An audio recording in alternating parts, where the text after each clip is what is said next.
Une nouvelle qui ne va peut-être pas vous plaire, vous madridistas, vous m'en direz un peu plus dans les commentaires. Le Real Madrid reste calme face aux absences en défense. La décision finale du Real Madrid pour le mercato hivernal, les amis, nous en parlons dans cette nouvelle capsule vidéo. Le club en reste convaincu. Le Real Madrid a arrêté sa décision finale concernant le mercato d'hiver, malgré les interrogations sur d'éventuels renforts, encore une nouvelle fois, après les blessures de longue durée des derniers militants.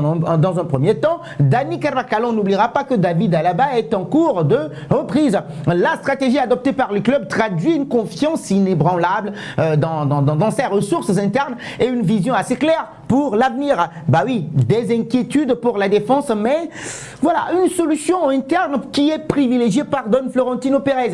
Pendant des semaines, les rumeurs allant, oui, ils allaient bon train quant à l'attitude du club madrilène face à ses absences importantes en défense. Les blessures des derniers militants, Dani Carvajal également, on en parle, oui, justement, qui ont soulevé des questions sur la nécessité de recruter en janvier prochain, notamment au poste d'arrière droit, oui, le poste de Dani Carvajal.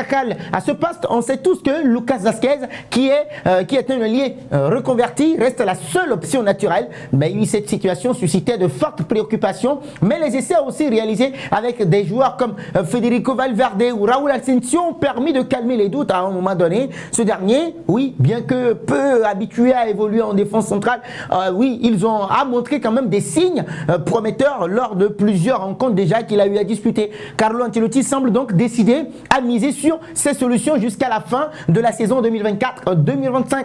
Le Real Madrid, fidèle à sa politique historique, on le sait tous, est un peu enclin à investir massivement dans le mercato d'hiver. Oui, une stratégie qui s'est voilà, déjà vérifiée lors des saisons précédentes. Le Real Madrid refuse de recruter par le passé malgré des situations similaires.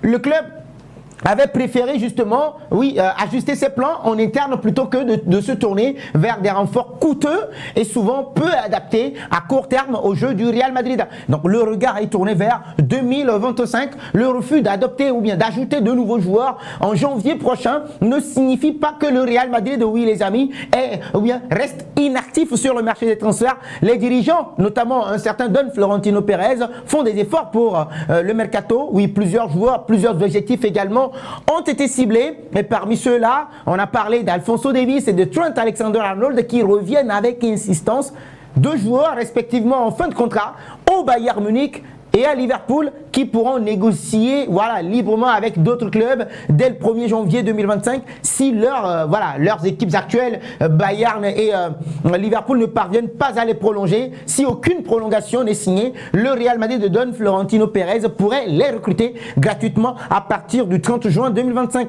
Une telle opportunité quand même est trop stratégique pour risquer voilà, de la compromettre avec un recrutement à court terme, et donc cette stratégie explique voilà également que pourquoi le club ne souhaite pas recruter d'arrière droit cet hiver. L'arrivée d'un joueur supplémentaire à ce poste-là pourrait décourager Trent Alexander-Arnold et le pousser à prolonger son contrat avec Liverpool, une situation que Don Florentino Pérez veut éviter absolument tout en gardant dans un coin de la tête.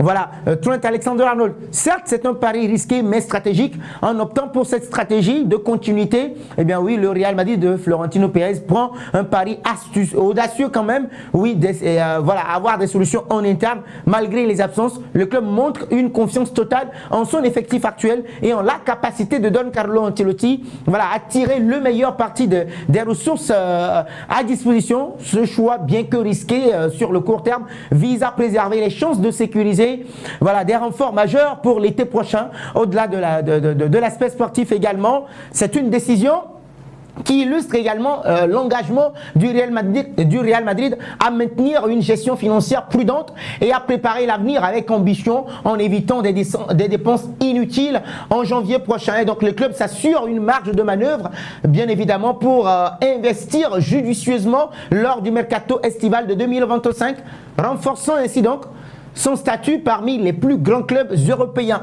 Alors, pour résumer tout ceci, on dira que le Real Madrid reste fidèle à sa politique et choisit la prudence pour ce mercato d'hiver. L'avenir dira si ce pari stratégique portera ses fruits. Mais une chose est certaine, les amis, les ambitions du club restent à la hauteur de son prestige. Oui, jouer sur tous les tableaux, la Liga, la Ligue espagnole, sans oublier la Copa del Rey.